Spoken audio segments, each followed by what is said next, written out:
What's going on, guys? Thanks for checking out today's video. I'm going to make today a short one. I'm just doing something that I need to do, and that is check up on my oil catch cans. They've been in the car about 3,000 miles now, the Radium dual baffled catch cans. So I'm going to go ahead and show you how to check them, how to take them out, and how to empty them. So I'm curious as to how much these have collected over time. I'm sure it's quite a bit. It's been 3,000 miles since these were installed.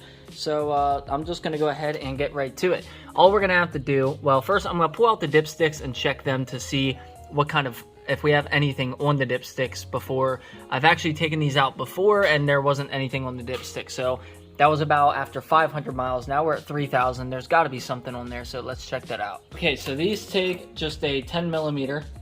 Gonna give that a, shouldn't be too tight. We're just gonna give it a little bit of a turn there, and then we should be able to do the rest by finger. Okay.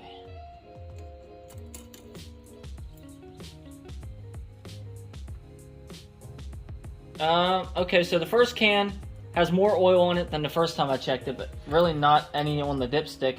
The little bit that is on the dipstick seems like it's maybe residue from, you know, just the oil traveling through the can. It doesn't necessarily seem like it's coated in oil, just like a light coating as if, you know, from the vapor. Let's check the back one here. Oh, okay. I wasn't sure how that worked, but let me show you. If I can focus on this, you see how it's really like a bright green right there? It's actually soaking wet with oil right there. And then when I wipe it off, you see it gets a little bit darker. I wasn't sure how that worked, but that's kind of neat. All right, gonna go ahead and put that back in. So looks like we're gonna have some kind of oil in these catch cans, which is a good thing. We want there to be oil in these. Okay, so we have two bolts holding these bad boys in. There's a 10 millimeter right here on the back side of the intake, if you remember installing, and then there's a 13 millimeter right here. So it's really hard to get to this one without having some sort of movement. So what I'm going to do is I'm going to loosen this one, lift up on the back a little bit so I can get my socket in there, because right now the can is blocking it. Now typically you want to do this with every oil change, but I still have about 2,000 miles left on this oil change, and I don't really feel like I need to necessarily change the oil right this second. Okay, so now I can lift that up out of the way, snake my 10 millimeter socket back in here, and the bolt is 10 miles long. We have our catch cans up. I didn't realize it, but I thought I had to pull the bolt out the whole way. All you got to do is loosen it and you'll be able to lift this up. So that was very unnecessary. But anyways, now we have our cans, and we're going to go ahead and unscrew these suckers and see what we caught. This one had the most oil on the dipstick, so I'll check this one first.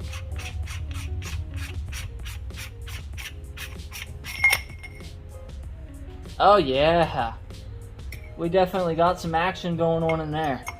Let's sit them under there. Gonna put this out of the way for now, and we'll undo this one, see what we caught with this.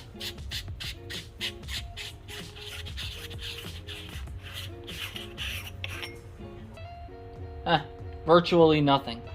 So the backside definitely needed this. This may not be the best thing in the world, but I can still see the ounces on there. So here is the first can. As you can see, there's really nothing in there. I mean, it's not even going to drip out of there. You can see in there. But here is the rear can. And it looks like a lot of that's probably fuel and or water vapor more than oil that just got mixed in with oil. But you can see all that crap would have been in the engine. Definitely smells like fuel and oil. So, but we got about 1.5 ounces of liquid in that catch can, which is pretty impressive, and that's very gross. So they're doing their job. This is only 3,000 miles. with a car that only has 7,000 miles on the motor. So it's pretty impressive what it's caught in there.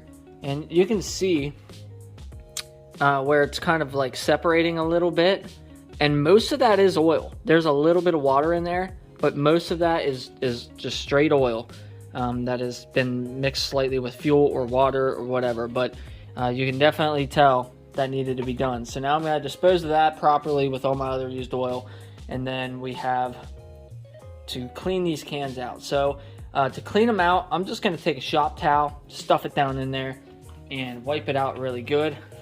I don't want to put any chemicals in here that could potentially get sucked into the motor and make trouble for things. So I'm just going to clean everything up as best as I can. That should be good enough. Same thing here. Just going to wipe this out really good. So I imagine you can probably go 5,000–6,000 miles in between emptying these, especially the front one.